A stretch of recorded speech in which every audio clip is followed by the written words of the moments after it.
Hello বন্ধুরা, কেমন আছো সবাই? আশা করছি খুব ভালো আছো আর তোমাদের পড়াশোনাও খুব ভালো চলছে। আমার পড়াশোনা ভালো চলছে না। কারণ ঘুরে আসলাম সেটা তোমরা জানো। তারপর ভাবলাম যে ৪৫ দিন মতো হাতে আছে। যদি ডিসেম্বরে পরীক্ষা হয় তাহলে তার আগে সিলেবাসটা একটু কমপ্লিট করি। ও বাবা! পড়ে গেল কলেজের অ্যাসাইনমেন্ট। সেই অ্যাসাইনমেন্ট করতে আমার ১ সপ্তাহ লেগে গেল। সেইগুলো সাবমিট করলাম, করে আবার শুরু করেছি। এখন এর মধ্যে যদি আবার পরীক্ষা পড়ে যায় তাহলে তো হয়েছে আমার। তো যাই হোক, সকালবেলা উঠে বসেছি জিকে নিয়ে। আর এখন একটানা পড়ব। উম মানে বিকেলে আবার পড়ানো আছে। সকালে পড়িয়ে এসেছি, পড়িয়ে এসে ৯টায় বসেছি পড়তে। একটানা ৪ ঘন্টা পড়ব, ১টার আগে আর উঠব না। কারণ যেই দিনটা টাইম পাচ্ছি সেই দিনটা ঠিকঠাকভাবে পড়ে নিতে হবে। না হলে ওই টাইম আছে, একটু পর পড়বো বা কালকে পড়বো, এইটা ভাবলে আমার আর হচ্ছে না। পরের দিন যে আমার জন্য কী চলে আসছে সেটা আমি নিজেও জানি না। তো যাই হোক, আমাদের ঠান্ডা পড়ে গেছে। এই এক সমস্যা, আমাদের বাড়ি খুব ঠান্ডা হবে এখন। ঠান্ডায় ঠান্ডা, গরমে গরম। তো ৯টা বেজে গেছে, তাও ঘরের মধ্যে এমনি থাকা যাচ্ছে না। লেপকাথা চাপা দিয়েছি, দিয়ে বসে পড়েছি। এখন একসাথে জিকে, কারেন্ট অ্যাফেয়ার, ইংলিশ সবগুলো পড়ব। পড়ে তারপর উঠে স্নান করব। তো জিকেতে হিস্ট্রি ধরেছিলাম আমি। তো হিস্ট্রি তো কমপ্লিট করতে পারলাম না। আজকে ভূগোল ধরেছি। ভূগোলটা দেখি ১ সপ্তাহের মধ্যে বা ৫-৬ দিনের মধ্যে কমপ্লিট করতে পারি কিনা। সেটা কমপ্লিট করব। করে পরে হিস্ট্রিটা ধরব। কারণ হিস্ট্রি একবার বাদ পড়েছে, সেইটা নিয়ে যদি পড়ি এনার্জি আসবে না। তো সেজন্য ভাবছি এগুলো আগে কমপ্লিট করি, তারপর হিস্ট্রিটা কমপ্লিট করে নেব। তো তোমাদের পড়াশোনা কেমন চলছে জানিও। আর হ্যাঁ, ক্লার্কশিপের এক্সাম কেমন দিয়েছি তার কমেন্ট তোমরা অনেকেই করেছো। কারণ এই বিষয়ে আমি কোনো কিছু বলিনি। তার একটাই কারণ, যেমনটা আম আগেরবার হয়েছিল ফুড এসআইতে। পরীক্ষা দিয়ে এসে দেখছি যে কোয়েশ্চেন চারিদিকে ঘুরে বেড়াচ্ছে। এবারও তাই হয়েছে। আবার তোমরা জানোই ১৬ তারিখ ফার্স্ট শিফট পরীক্ষা ছিল আমার। তো সে পরীক্ষা দিয়ে এসে বাইরে এসে যখন ফোনটা হাতে নিলাম, দেখলাম যে গ্রুপে কোয়েশ্চেন ঘুরে বেড়াচ্ছে। তো এটা আম মানে জানতাম যে এরকম কিছু হবে। তারপরেও একটু কোনো দিক থেকে একটু আশা করেছিলাম, পিএসসি যেহেতু অনেক রকম নোটিশ ফোটিশ দিয়েছিল। আর পরীক্ষার হলে ঢোকার সময় কোনো রকম চেকিং বলতে কিছুই হলো না। শুধু আমরা ভেতরে ঢুকলাম। ঢুকে হচ্ছে একটা ঘরে, আমাদের ছেলেদের তো ঘরেও নিচ্ছে না। আমরা যেহেতু মেয়ে, তো আমাদের একটা ঘরে নিল। সেখানে ৩ জন পুলিশ দাঁড়িয়ে ছিল, মহিলা পুলিশ দাঁড়িয়ে ছিল। তারা শুধু জিজ্ঞেস করল। আমি যেহেতু সকালেই বেরিয়েছি, আমি ওই ৪টের সময় বাড়ি থেকে বেরিয়েছিলাম, তো সোয়েটার পরে গেছিলাম। তো আমাকে শুধু বলল, "সোয়েটারের বোতামগুলো খোলো।" সামনে বোতাম ছিল, সেগুলো খোলো। আমি সোয়েটারের বোতামটা খুললাম আর আমাকে জিজ্ঞেস করল, "কিছু কি নিয়ে এসেছো?" তো আমার কথা হলো, তো তোমরা আমাকে জিজ্ঞাসা করছো, আমি যদি চিটিং করি বা আমার সেইরকম চিন্তাভাবনা থাকে, আমি যদি কিছু নিয়ে যেয়ে থাকি, তোমরা আমাকে জিজ্ঞেস করলে আমি বলব যে হ্যাঁ, আমি কিছু নিয়ে এসেছি। এছাড়া কোনো মেশিন দিয়ে কোনো চেকআপ বা কোনো কিচ্ছু হলো না। ওইভাবে চলে গেলাম। আর ছেলেদের অনেকেই যেমন ঘড়ির কথা বলছিল, দেখলাম ঘড়ি খুলে রাখো। তো যার মন চাচ্ছে সে খুলছে, যার মন চাচ্ছে না এই বলেই যাচ্ছে, সবাই চলে যাচ্ছে। শুধু আইডিটা দেখালো, দেখিয়ে ব্যাস আইডি আর অ্যাডমিটটা দেখে ঢুকে গেল ভেতরে। ভেতরে গিয়ে আ মানে আমাদের কোয়েশ্চেন খাতা দেয়া হয়ে যাওয়ার পরও একজন ঢুকলো আমাদের রুমে। তো এই জিনিসগুলো, কোয়েশ্চেন খাতা দিয়ে হয়ে যাওয়ার পর কেন একটা মানুষ, একটা স্টুডেন্ট, সেই স্টুডেন্টই হোক আর যাই হোক, পরীক্ষার হলে কি করে ঢুকতে পারে? তো যাই হোক, এইগুলো দেখলাম। দেখে পরীক্ষা দিলাম। পরীক্ষা দিয়ে এসে তারপরও আশা করলাম যে না হয়তো পিএসসি এত রকম নোটিশ ফোটিশ দিল, এত রকম কিছু বলল যে দুর্নীতি হবে না, হয়তো কিছু হবে না। তো তারপর এসে দেখলাম যে না, সেই সেম কাহিনী। তো যাই হোক, পরেরগুলোতে তো আর কিছু শোনা যায়নি। এখন যদি চিটিং হয় তো হবে, না হলে না হবে, দুর্নীতি হলে হবে, না হলে না হবে, আর কিছুই করার নেই। এখন পরীক্ষার রেজাল্টটা, ফুড এসআই তো রেজাল্ট দিল না, এটার রেজাল্ট দেবে কিনা জানি না। যদি দেয় তো ভালো, আর না দিলে আরও ভালো।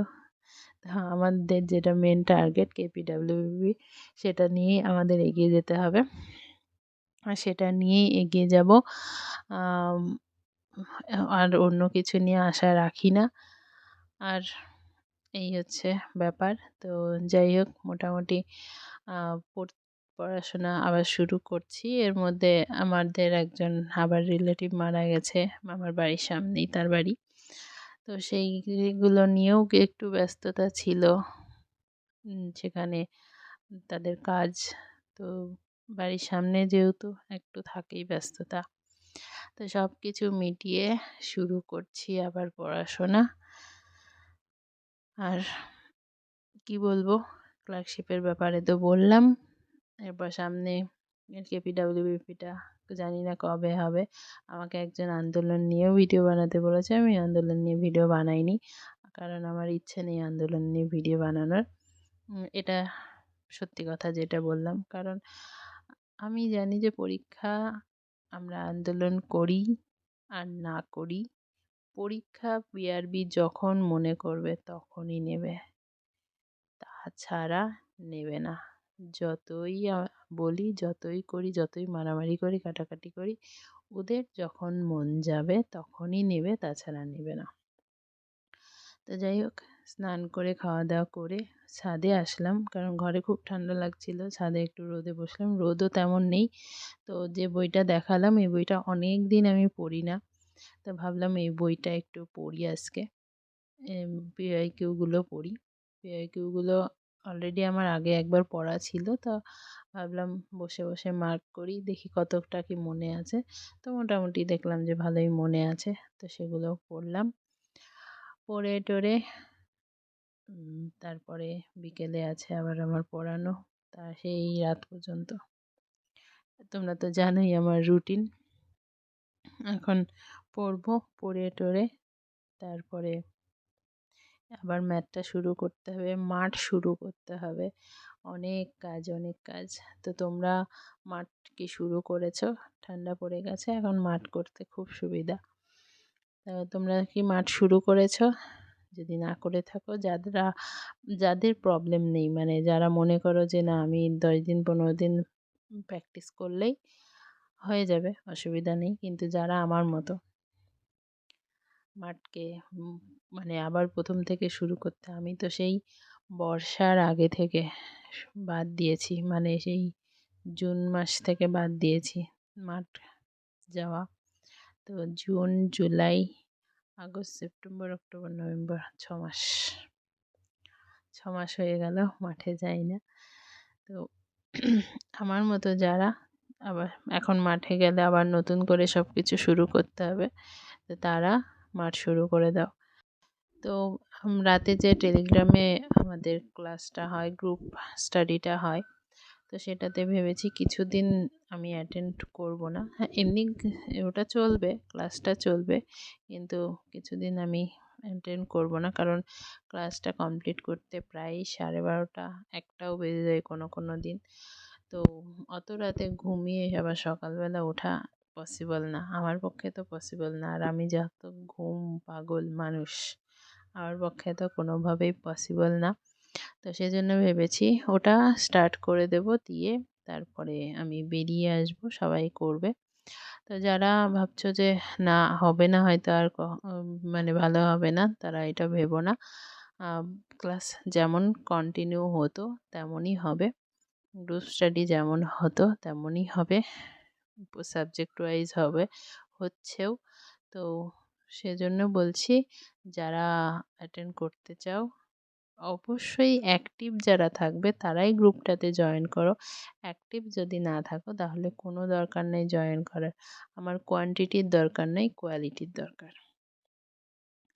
তো যারা মনে করছো যে গ্রুপ স্টাডি করলে তোমার পড়াটা একটু ভালো হবে আর জিকেটা গ্রুপ স্টাডি করলে মনে থাকে ভালো। গ্রুপে যখন সবাই মিলে একটা কোশ্চেন বলা হয় না, তখন ওই জিনিসটা মনে থাকে ভালো। ওটা ভুল কম হয়। আবার একটা বিষয়ের ওপর যখন প্রশ্ন হয় সেটা নিয়ে আহ, উম, তার আশেপাশে যে প্রশ্নগুলো আছে সেই বিষয়টা নিয়ে পুরোপুরি ডিসকাশন হয়ে যায়, তো একটা ফুললি রিভিশনও হয়ে যায়। তো তোমরা যারা মনে করছো যে গ্রুপ স্টাডির দরকার বা রিভিশন দরকার, তারা অবশ্যই আমার গ্রুপটাতে জয়েন করতে পারো এবং গ্রুপের ক্লাসগুলোতে জয়েন করতে পারো। সেখানে যারা অ্যাক্টিভলি জয়েন করছে, ডেইলি আসছে, তারা খুব ভালো এবং তাদের সাথে খুব ভালোভাবে বন্ধুত্বও তোমাদের হয়ে যাবে। ফ্রেন্ডলি একটা পরিবেশে পড়াশোনাটাও হয়ে যায়। হ্যাঁ, একটু গল্প, একটু ঠাট্টা সেগুলো থাকবেই। একটানা ২-৩ ঘন্টা শুধু পড়েই যাচ্ছি, প্রশ্ন কোয়েশ্চেন অ্যান্সার হয়ে যাচ্ছে, সেটাও ভালো লাগবে না।